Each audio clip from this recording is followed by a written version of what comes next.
Corps esthétique, Corail bonjour, vidéo du jour donc pour un patient qui m'a écrit ce matin. Donc je pensais que la FUE ne laissait aucune cicatrice, mais aujourd'hui je ne veux plus que personne ne voit la zone arrière au niveau de la nuque, ce qu'un patient m'a contacté pour m'écrire ça. Il avait subi, ce patient, une greffe des cheveux, donc avec la méthode FUE dans une autre clinique dont je vais garder le nom, même s'il l'a partagé avec moi. Au début, effectivement, le résultat semblait satisfaisant, mais quelques mois plus tard, des cicatrices ponctuelles ont commencé malheureusement à apparaître sur la zone donneuse. Et aujourd'hui, donc, quand il souhaite couper les cheveux courts, à cause de ces marques, il ne peut pas, tout simplement. Et chaque regard dans le miroir le ramène à ces cicatrices, donc une opération dont il était au début content, et c'en est devenu un regret, malheureusement.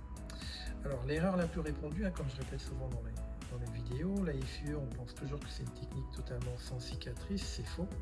La FUE applique des micro-performations pour extraire les follicules. Donc si la zone donneuse n'est pas correctement planifiée, ces marques s'accumulent, deviennent visibles, et au cours des mois, des années, ça peut être dérangeant. Si on résume un peu ce qu'a vécu ce patient, premièrement, donc, il a fait une greffe de cheveux avec un nombre élevé de greffons. La zone donneuse n'a pas été correctement analysée, les cheveux restant à l'arrière n'étaient pas suffisants pour marquer les prélèvements. Donc les points de cicatrice sont devenus visibles avec le temps. Et aujourd'hui, il se retrouve dans une situation où il doit couper les cheveux courts, ce qui va bien évidemment affecter sa confiance en lui. Il ne faut pas oublier qu'un bon résultat ne se limite pas à une belle ligne frontale, ce que je répète souvent aussi. La zone donneuse doit également rester saine et surtout naturelle.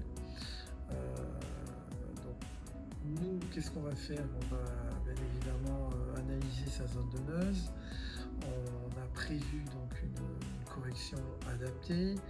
On a conçu une stratégie qui va venir restaurer tout ce qui a été endommagé pour ce patient. Il pourra à nouveau regarder le miroir, mais ça ne sera pas pour tout de suite, parce que ça prend du temps à remettre en place.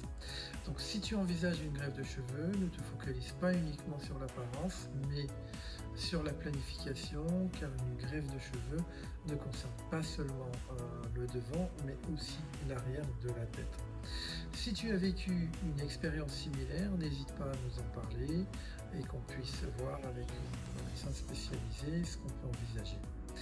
Donc transmets ce message à un proche si tu penses qu'il en a besoin, et n'oublie pas de liker la vidéo.